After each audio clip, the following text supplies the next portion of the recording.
God of War Ragnarok just came out a few weeks ago and I went ahead and did the most horrible thing I could have ever done to myself. I tried to beat the entire game on the absolute hardest difficulty with nothing but my fists. At the time, I knew this was a bad idea. I knew it was probably a mistake, but you guys enjoy watching me suffer, so here we are. It all started in a cave. 3 years had passed since Boy and I spread phase ashes from the tallest peak in all of Jotunheim, and life was pretty depressing. Sure, I had a lot of good memories of our last adventure, but there were parts of it that still haunted me. Suddenly, the sound of footsteps ripped me away from my thoughts. It was Atreus, returning from the direction of Deer. The storm outside was getting harsher, colder, so Boy and I hopped on our little dog sled and took off. Everything was going great and it looked like we were gonna make it back with plenty of time to spare. But unfortunately, we weren't so lucky.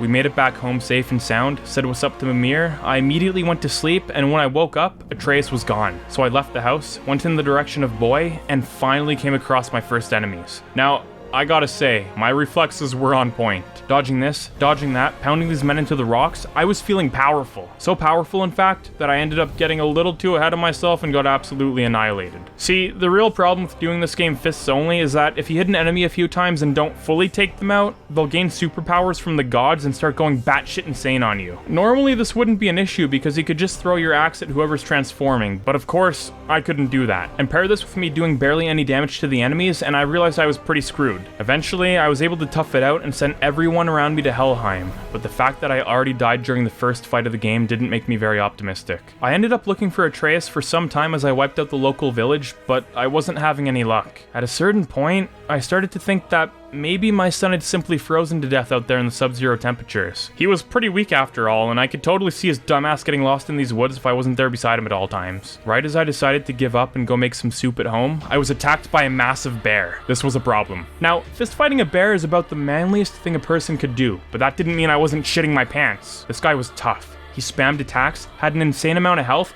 and he'd destroy me in just a few hits. All I could do was pray as I slapped the shit out of him. At one point, I even ended up getting my Spartan Rage, which was a little too much for the bear to handle. I started giving him the 1-2, slammed his forehead with my wiener, and desperately tried to choke him to death. Right before I ripped the bear's head off and used it as a decoration for my mantle, the gigantic bear shrunk into a small human and... oh god.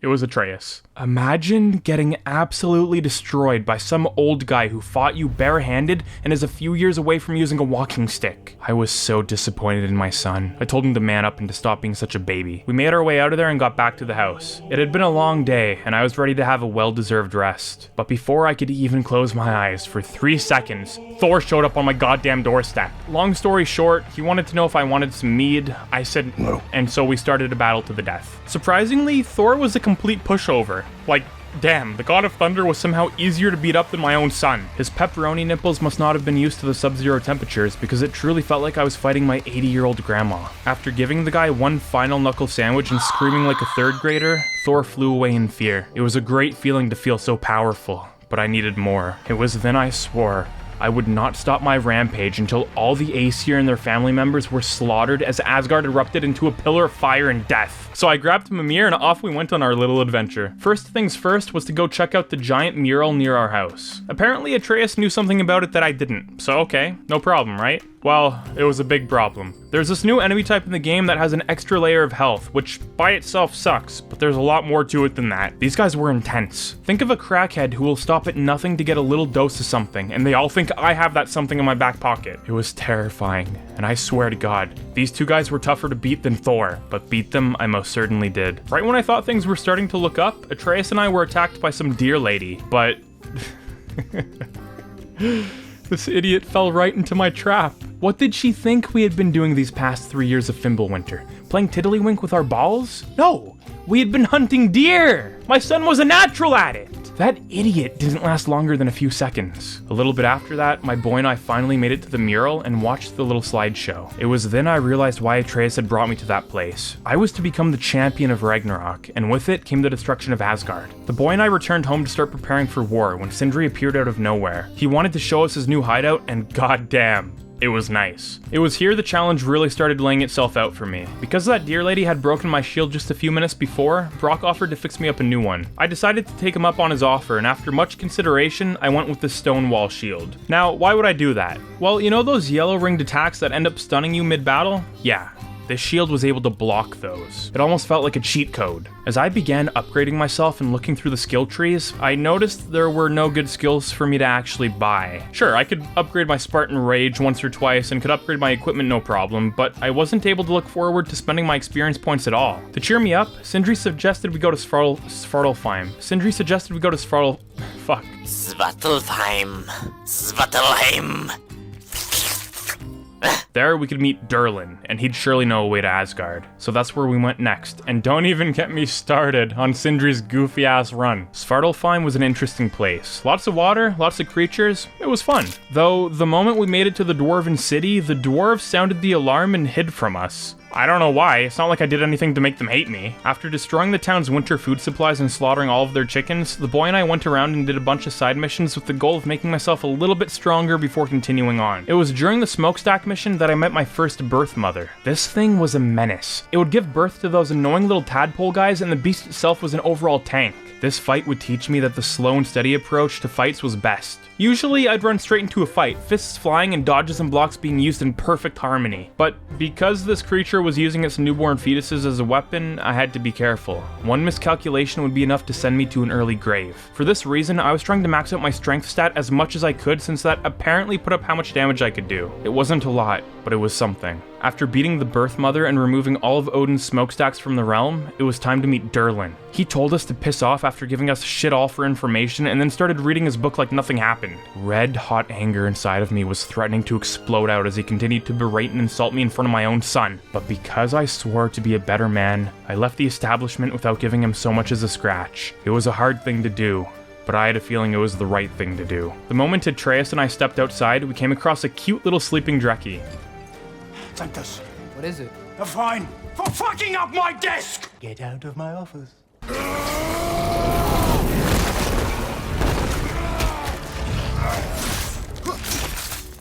Atreus and I then found ourselves at a mine. Apparently the legend Tyr himself was being kept prisoner there, and because there was a good chance he could get my son and I to Asgard, we decided to try and find him. The mine was an endless twisting maze with surprises around every corner. Even my son seemed to get confused after being trapped in there for a few hours. I was about ready to call it quits and go start searching for leads somewhere else, but fortunately, we came across a big old wooden door. It called to me. There was something pathetic on the other side of it. I could sniff out weakness like a bloodhound, so after busting it open, you could only imagine my surprise when we saw that Tyr was on the other side of it. In my mind, I imagined a chiseled warrior, someone who could destroy Odin with a flick of his finger, a real Sigma male. But instead, I was looking at a coward. After returning to Sindri's with Mr. Babyman, I thought long and hard about what my next move would be. What was my path to Asgard? In that moment, my worst nightmare became reality as my consciousness went into boy. Not only that, but I was to join Sindri as we went on a little adventure without Kratos. My life couldn't get any worse. Now, Atreus has two types of attacks at the moment. He can shoot arrows and he can smack enemies with his bow. The obvious problem being he has no fist attacks, so for the sake of this challenge, I'll only be using his melee attacks. Surprisingly, I kind of preferred Atreus' fighting style to Kratos. There was something smooth about it.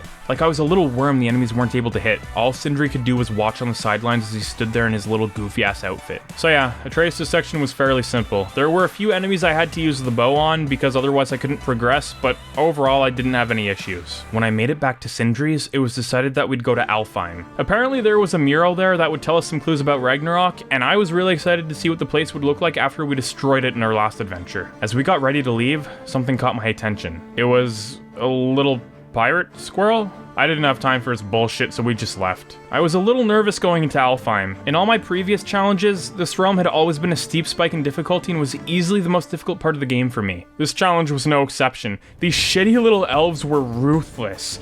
Like, oh my god, man, I can't stress how much I hate them. Now, I'm not usually one to support things like genocide, so yeah, after spending what felt like hours trying to desperately get my way to the end of the realm, we finally reached the mural and learned more information about Ragnarok. When we got back to Sindri's, I transformed back into my son's body and somehow teleported all the way to Ironwood, which is a place in Jotunheim. And I gotta say, It was beautiful. Everything about it was amazing. To my surprise, there was already somebody else there, and her name was Angrboda. We learned a lot about each other, and she even told me how much she loved and respected animals. I agreed. As cool as Ironwood was, there's really only one part to talk about, and that's the fight against Gryla, Angrboda's granny. Now, I'm not gonna lie, when I first smacked Gryla's ankles with my bow and realized that it did absolutely no damage to her, my heart sank. From the beginning until now, there was not a single boss that I hadn't been able to slap around with my bare fists. But as I tried over and over again to throw her off balance, I just had to accept that it wasn't the way to do it. Gryla was a complete monster. She did have one weakness though. You see, the way to beat her is to attack her pot. If you can damage it enough, you can win the fight and continue on. This is all well and good, but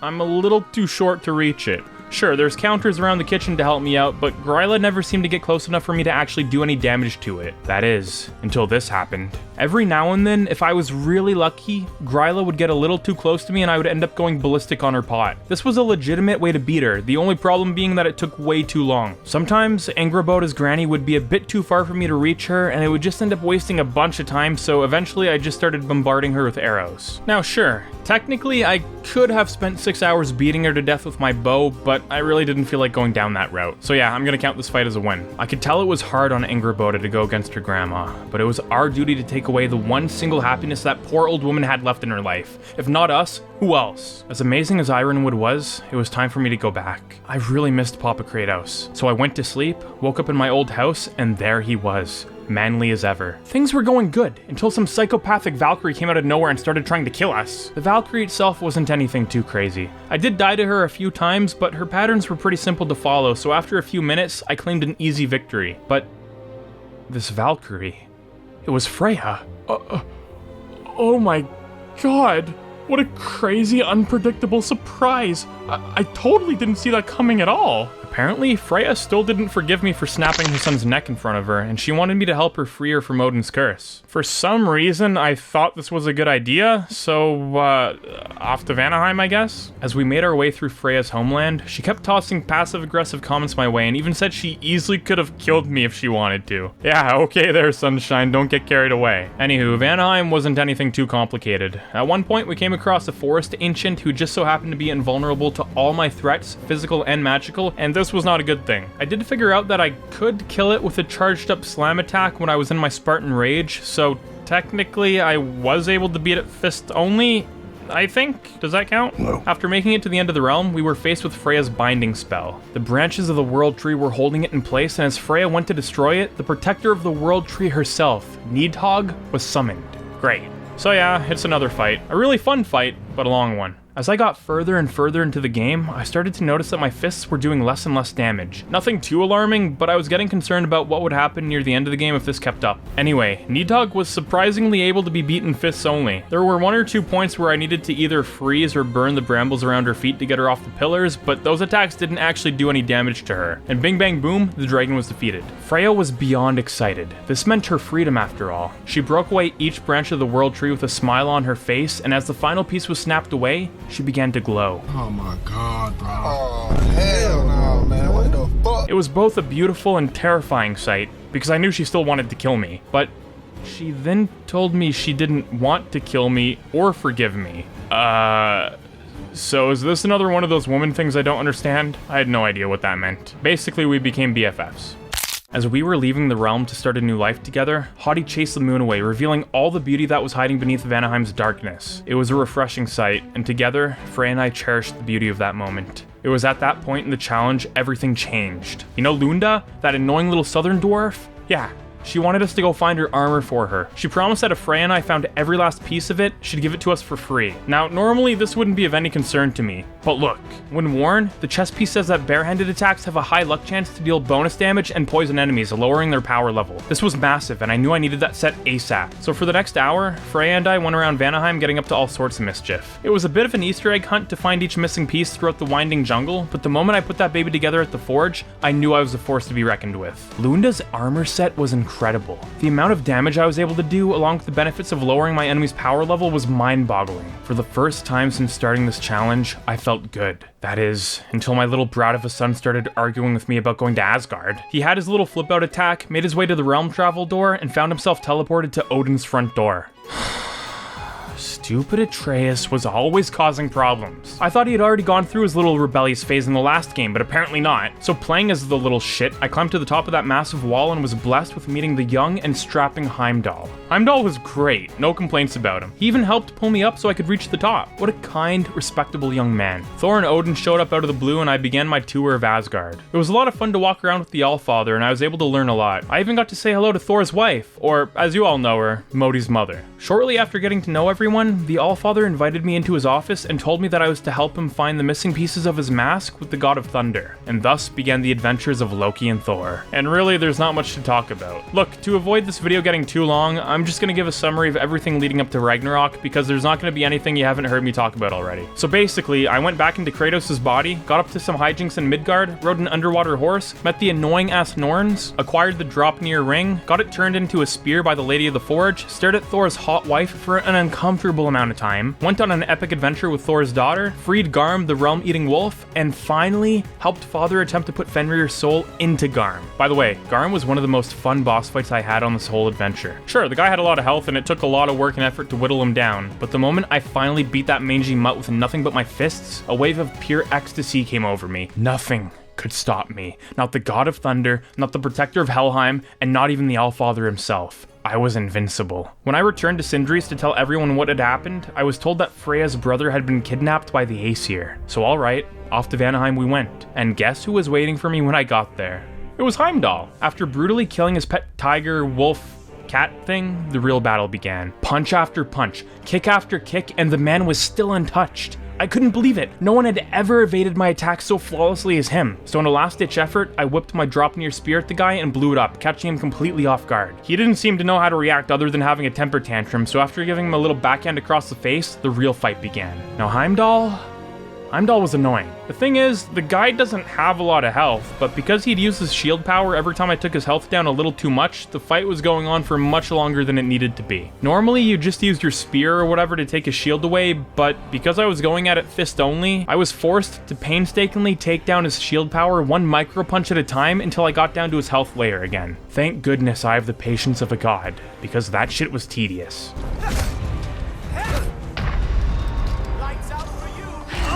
Heimdall was defeated. I blew his arm off, and then I brutally choked him to death. I liked the guy a lot, but he needed to die. Time was going by quickly, and Ragnarok was fast approaching. We all met back up at Sindri's crib and started coming up with a game plan. That is, until Tyr shoved the goddamn knife into Brock's chest, and... oh my...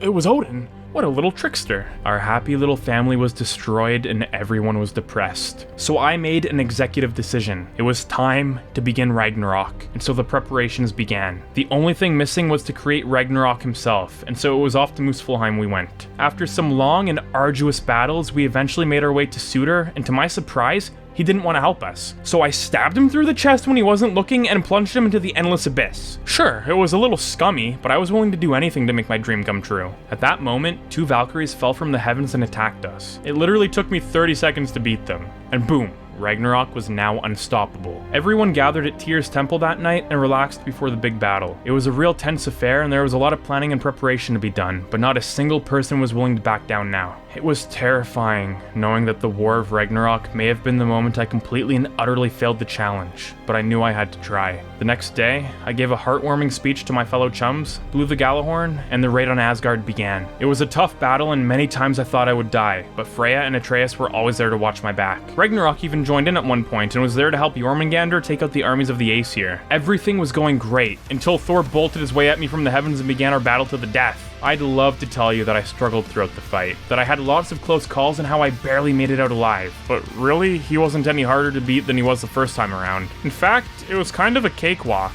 In his final moments, as Thor waited for me to chop his head off and feed it to his daughter, I decided to be the bigger man and asked him if he wanted to be my friend. Sure, I may have brutally killed his sons and destroyed his internal organs beyond repair, but I was sure he'd be able to see the bigger picture. And to my surprise, he agreed. I had made my first friend. Well, that didn't last very long. I wasn't just gonna let Odin get away with that, though. I had had enough of his bullshit, and at that point, I wouldn't be happy with anything less than his lifeless body at my feet. So the battle began. At first, it was just Atreus and I fighting him, but after taking away his first health bar and making a mockery of him, Freya joined in on the fight. By this point, though, I was an unstoppable monster. The god of thunder himself hadn't been able to take me out, and this crippled old geezer thought he had even a sliver of a chance? Ha! It was pathetic.